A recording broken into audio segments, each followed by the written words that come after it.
राधे राधे, जय श्री कृष्ण। आज आप लोग इस वीडियो में सुनेंगे पौष मास कथा अध्याय 10। तो चलिए स्टार्ट करते हैं। एक समय पार्वती माता ने भगवान शिव से पूछा कि हे स्वामी, सभी लोग आपकी पूजा करते हैं, आपको महादेव कहते हैं, लेकिन आप स्वयं किनकी पूजा करते हैं? आप प्रतिदिन किनका नाम जप करते रहते हैं? तब भगवान शिव पार्वती माता से कहते, हे देवी, ध्यान से सुनिए। राम राम रामेति रमे, रामे मनोरमे, सहस्र नाम ततुल्यम, श्री राम नाम वरानने। भगवान श्री राम का नाम सर्वोपरि है और मैं उन्हीं का नाम स्मरण करता हूँ। अगर भगवान शिव स्वयं अपने आचरण द्वारा इतनी उच्च शिक्षा हमें प्रदान कर रहे हैं, तो हम मनुष्य के लिए हम समझ सकते हैं कि यह कितनी मूल्यवान शिक्षा है। और यह पौष मास का समय हमारी साधना को, हमारी तपस्या को और मजबूत बनाने का समय है। और इसलिए इस समय प्रातः काल में हम प्रतिदिन पौष मास की इन सुंदर प्रमाणभूत पौराणिक कथाओं को सुन रहे हैं। हमें आशा है कि यह कथाएं आपको अपने भक्ति भजन 1 2 3 जीवन में उपयोगी लग रही होगी।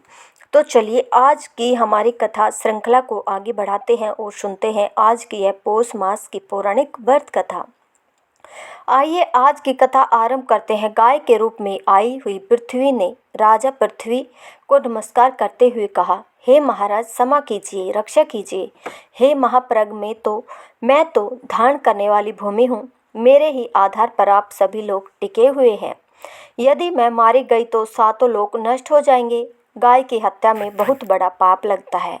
इस बात का श्रेष्ठ ब्राह्मणों ने प्रत्यक्ष अनुभव भी किया है। अगर मेरा नाश हो जाएगा तो संपूर्ण प्रजा का नाश हो जाएगा।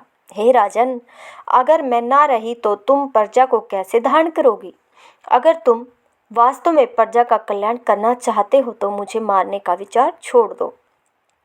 हे भूपाल, मैं तुम्हें एक हित की बात बता रही हूँ, सुनो। अपने क्रोध पर नियंत्रण रखो। मैं अन्नमयी हो जाऊंगी, समस्त प्रजा को धारण करूंगी। मैं स्त्री हूँ, मैं अवध्य मानी गई हूँ। मुझे मारकर तुम्हें प्रायश्चित का भागी बनना पड़ेगा। गाय के रूप में आई हुई पृथ्वी के यह वचन सुनकर राजा पृथ्वी ने कहा, अगर किसी एक महापापी और दुराचारी का वध करने पर सब लोग सुख से जी सके और पुण्यदर्शी साधु पुरुषों को सुख मिल सके तो एक पापिष्ट पुरुष का विनाश करना ही कर्तव्य माना गया है।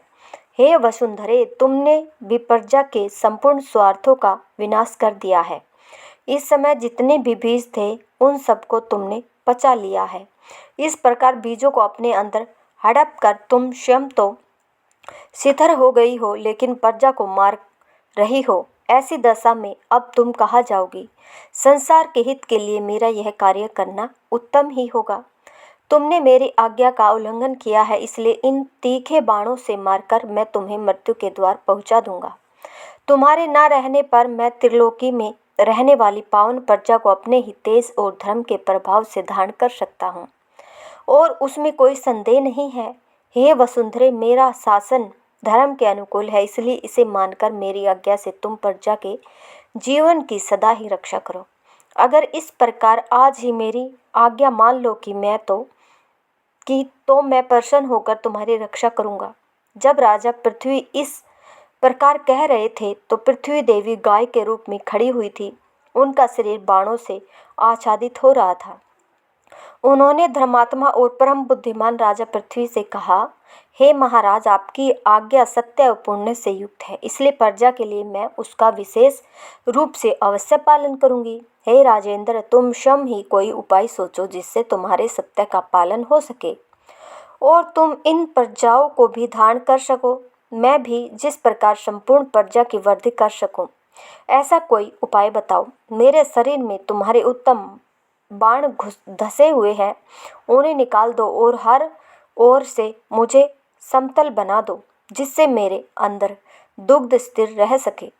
पृथ्वी की इस बात को सुनकर राजा पृथ्वी ने अपने धनुष के अग्रभाग से विभिन्न रूप वाले भारी भारी पर्वतों को उखाड़ डाला, भूमि को समतल बना दिया और उन्होंने पृथ्वी के शरीर से अपने बाणों को स्वयं ही निकाल दिया।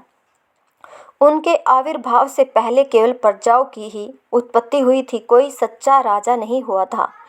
उन दिनों में यह सारी प्रजा कहीं भूमि में गुफा बनकर, कहीं पर्वत पर, कहीं नदी के किनारे, जंगली झाड़ियों में, संपूर्ण तीर्थों में, समुद्र के किनारों पर निवास करती है। सब लोग पुण्य कर्मों में लगे रहते हैं। फल फूल मधु यही उनका आहार था।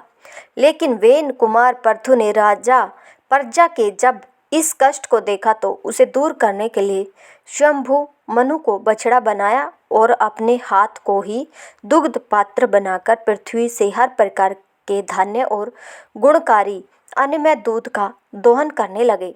सुधा के समान लाभ पहुँचाने वाले उस पवित्र अन्न के द्वारा प्रजा पितरों और ब्रह्मा आदि देवताओं का यजन पूजन करने लगे। हे ब्राह्मणों, उस समय की संपूर्ण प्रजा पुण्य क्रम में संलग्न रहती थी, इसलिए देवताओं, पितरों और विशेषकर ब्राह्मणों तथा अतिथियों को अन्न देकर उसके बाद ही स्वयं भोजन करती थी।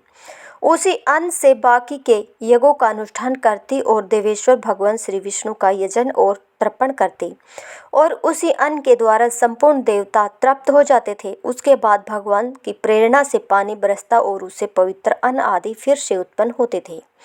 उसके बाद समस्त ऋषियों, महामना, ब्राह्मणों और देवताओं ने भी इस पृथ्वी का दोहन किया। पितरों आदि ने किस प्रकार बछड़ों की कल्पना करके पूर्व काल में इस पृथ्वी को दोहा था, अब उसका वृत्तांत सुनिए। हे ब्राह्मणों, पितुओं ने चांदी का दोहन पात्र बनाया, यम को बछड़ा बनाया, अंतक ने दूहने वाले ग्वालों का काम किया और सवधा रूपी दूध को दोहने लगे। तत्पश्चात सर्पों और नागों ने तक्षक को बछड़ा बनाया, तुम्भी का पात्र हाथ में लिया और विष रूपी दुग्ध दोहा। वे महाबली और महाकाय भयानक सर्प उस विष से ही अपना जीवन धारण करते हैं। विष ही उनका आधार है, आचार है, बल और पराक्रम है।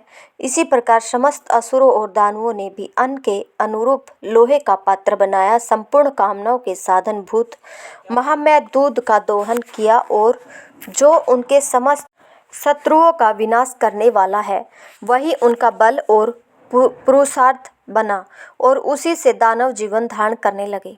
उसे पाकर आज भी समस्त दानव माया में प्रवीण देखे जाते हैं। उसके बाद आए गंधर्व और अप्सराएं, जिन्होंने पृथ्वी का दोहन किया। नृत्य और संगीत की विद्या है, विद्या ही उनका दूध और उसी से गंधर्व यज्ञ और अप्सराओं की जीविका चलती है। परम पुण्यमय पर्वतों ने भी इस पृथ्वी से अनेक प्रकार के रत्न और अमृत के समान औषधियों का दोहन किया और वृक्षों ने पत्तों के पात्र बनाए और उसमें पृथ्वी का दूध दोहा।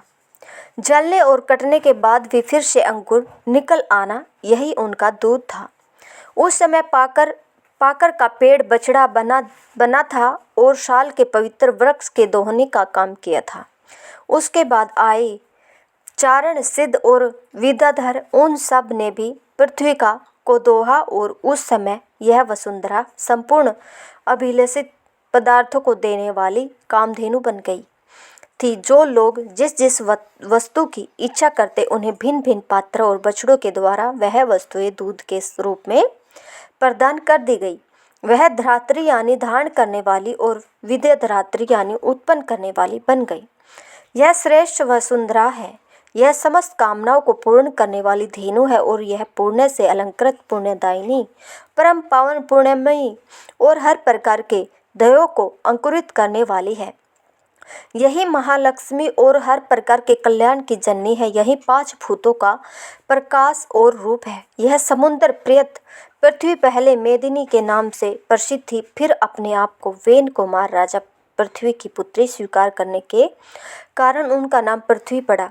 कथा को आगे बढ़ाते हुए श्री लसूत गोस्वामी ने कहा, हे ब्राह्मण, पृथ्वी के पर्यंत के कारण इस पृथ्वी पर घर और गांव की नींव पड़ी। फिर बड़े बड़े कस्बे और शहर बने। धन धान्य से वह संपन्न हुई। हर प्रकार के तीर्थ स्थान उसके ऊपर प्रकट होने लगे। इस वस्तुमती देवी की ही ऐसी महिमा बताई गई है। वह सर्वदा लोकमयी मानी गई है। वेन कुमार महाराज पृथ्वी का ऐसा ही प्रभाव पुराणों में बताया गया है। वे संपूर्ण धर्मों के प्रकाशक, वर्णों और आश्रमों के संस्थापक हैं, समस्त लोगों को धारण और पोषण करने वाले हैं। जो भी सौभाग्यशाली राजा इस लोक में वास्तविक राजपद प्राप्त करना चाहते हो, उन्हें परम प्रतापी राजा वेन कुमार पृथु को नमस्कार करना चाहिए। जो धनुर्वेद का ज्ञान और युद्ध में सदा ही विजय प्राप्त करना चाहते हो, उन्हें भी महाराज पृथु को प्रणाम करना चाहिए। महाराज पृथु राजा महाराजाओं को भी जीविका प्रदान करने वाले थे। और हे ब्राह्मणों, उनके जीवन का यह प्रसंग धन, यश, आरोग्य और पुण्य प्रदान करने वाला है। जो भी मनुष्य महाराज पृथ्वी के इस सुंदर चरित्र का श्रवण करता है, वर्णन करता है, उसे प्रतिदिन गंगा स्नान करने का फल मिलता है और वह हर प्रकार के पापों से शुद्ध होकर भगवान श्री विष्णु परम धाम को प्राप्त करता है। तो यह थी आज शास्त्रों में वर्णित राजा पृथ्वी के जीवन की गाथा और उनकी महिमा का वर्णन। हमें आशा है कि आपको आज की यह कथा अच्छी लगी होगी। राजा पृथु का जीवन चरित्र वास्तव में सर्वश्रेष्ठ है और वह हमें श्रीमद् भागवत और अन्य ग्रंथों में भी प्राप्त होता है। लेकिन राजा पृथु का जीवन चरित्र सुनने के बाद अब नैमिषारण्य में एकत्रित हुए सभी ऋषियों में के मन में एक और जिज्ञासा प्रकट हुई और वह थी राजा पृथु के पिता राजा वेन के विषय में। और यह क्या थी वह हम सुनेंगे हमारे इस पौष मास कथा श्रृंखला की अगली कड़ी में। उसे सुनने के लिए आपको अपने चैनल को सब्सक्राइब करके रखना होगा। अगर आप लोगों को हमारी यह कथाएं पसंद आई हो तो इस वीडियो को ज़्यादा से ज़्यादा शेयर करें। धन्यवाद।